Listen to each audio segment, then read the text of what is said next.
He's one of the most influential horror filmmakers of all time, whose collaborations with the likes of Robert Englund and Steven Spielberg has become the stuff of legend. In the latest installment of our ever-growing rogues gallery, we induct Tobe Hooper into the Arrow in the Head's Horror Hall of Fame.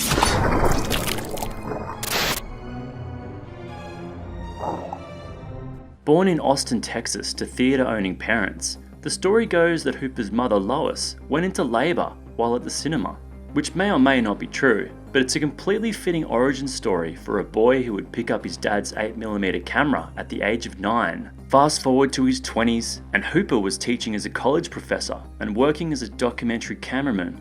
It wouldn't take long for Hooper to get the attention of Hollywood, with his 1965 short film The Heisters getting invited into that year's pool of short subject nominees. The short would never be finished, but it didn't stop the hungry artist from ploughing ahead with his other passion projects. His first feature film, Eggshells, would eventually arrive in 1974. Made for just $40,000, it would mark his first collaboration with writer Kim Henkel, whom he would soon reunite for a little film you might have heard of.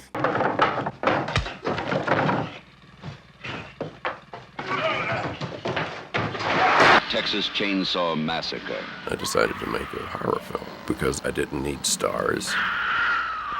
I just needed a good story. Often described as one of the most influential horror films ever made, it's hard to imagine a more impactful directing debut for Hooper. The horror classic sent shockwaves through the film world, not only for its dark tone, but for the fact it contained elements of grisly real-life murders that had allegedly taken place. The battle to get it onto the big screen was a hard-fought one for Hooper, with the crew forced to work up to 16 hours a day, 7 days a week. Add to this the scorching hot temperatures in rural Texas, and the somewhat limited resources of the $140,000 movie, and you've got one of the most troubled productions in horror movie history. The final hurdle for Hooper would be the MPAA, which slapped an X rating on the first cut of the film. A couple of trims later, the Texas Chainsaw Massacre was finally released into cinemas with an R rating. It would pile on more than $30 million in the US and Canada alone, and become one of the most successful independent films of its era, proving that the potent mixture of controversy and critical acclaim only helped fuel audience interest in this horrifying cinematic spectacle. What I wanted to bring to it was a kind of truth and reality that I had been experiencing in documentary filmmaking. But perhaps the greatest achievement was introducing a frighteningly grounded villain in the likes of Leatherface, a silent presence, seemingly lacking any real personality or moral compass. The image of this chainsaw-wielding maniac would pave the way for classic screen creations like Michael Myers, Freddy, and Jason, not to mention influence the work of Ridley Scott, Wes Craven, and Sam Raimi. For his follow-up Eaten Alive, Hooper would work again with Henkel, this time looking to a series of real-life murders from the 1930s to tell a new deranged story. But working within the relative safety of a studio soundstage did little to stem the director's production woes. Despite maintaining a strong relationship with his cast, one of whom was a pre-Freddy Robert Englund, Hooper would clash with the producers and walk out of the production before filming even wrapped.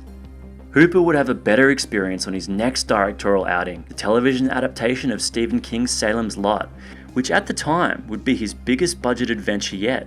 A slightly harder-edged version of Salem's Lot the movie was also released theatrically, while the series itself would gain both a sequel and a remake years later. Hooper would kick off the 80s with a brief departure into the popular teen slasher genre with 1981's The Funhouse. Rick made the little fetus baby based on having actually scored this, this cow with a cleft palate. And so that's why then, the creature took on this split head and the head had separated, so it put the eyes way apart. I thought if I could make this thing more spider-like, like smaller, move faster, move in these kind of insane ways. Before turning his attention to the world of the paranormal for the Steven Spielberg produced Poltergeist. They're here.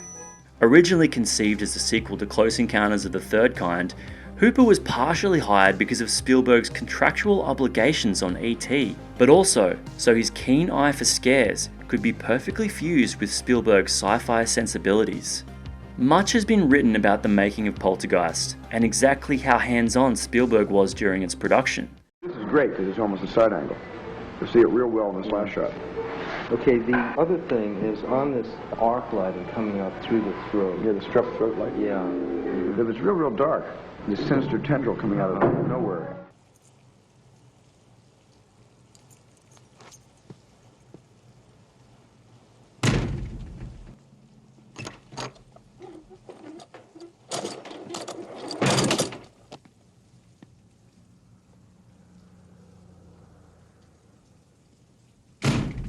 While both directors have maintained in the past that Hooper was the one true director, other conflicting reports from cast and crew members suggest the creative input from Spielberg on set should have at least seen him receive a co-directing credit.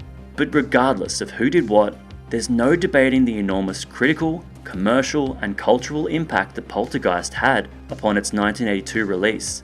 Nominated for 3 Academy Awards and spawning 2 sequels and a remake, the film is still widely discussed by both horror fans and film scholars alike. In the wake of Poltergeist's success, Hooper enjoyed a period of financial security that allowed him to choose the kind of films he would make in the next several years. These included science fiction horror Life Force, a remake of Invaders from Mars, and the long-awaited sequel to the Texas Chainsaw Massacre. Whoa! So this is Radioland, huh? The infinite turtle, the waves through the ether fuzz roll on forever. Roar! Can't close that. Hi, I know what you're thinking. This is weird, huh? But I can handle it. You know?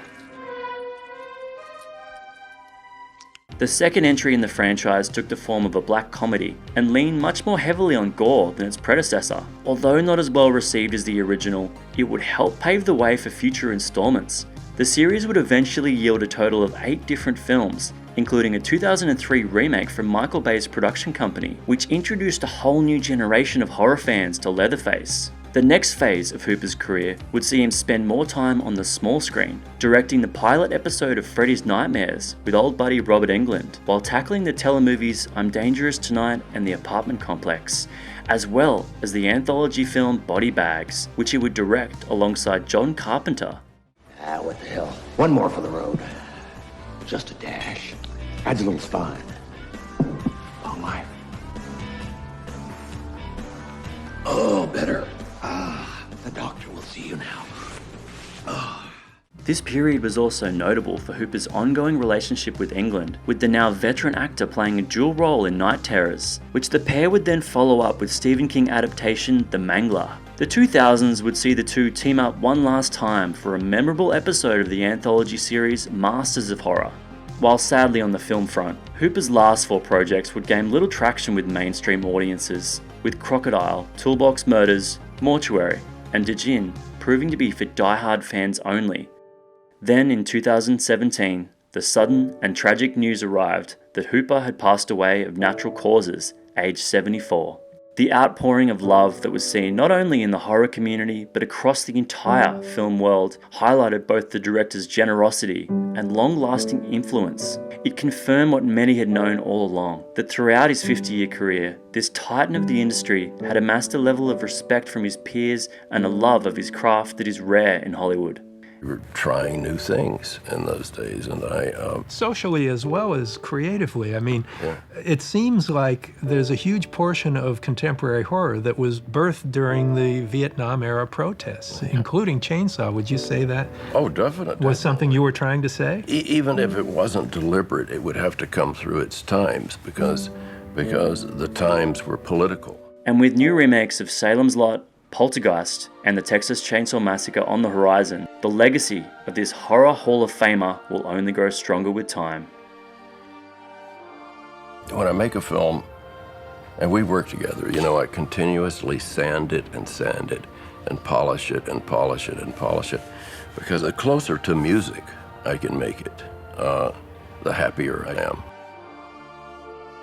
Hey, thanks for watching our show. Please subscribe to our JoBlo Horror Videos channel. Tell your friends who like this sort of content, and turn on the bell to receive notifications for all of our latest videos. Listen, we're an independent company, and we appreciate all of your support.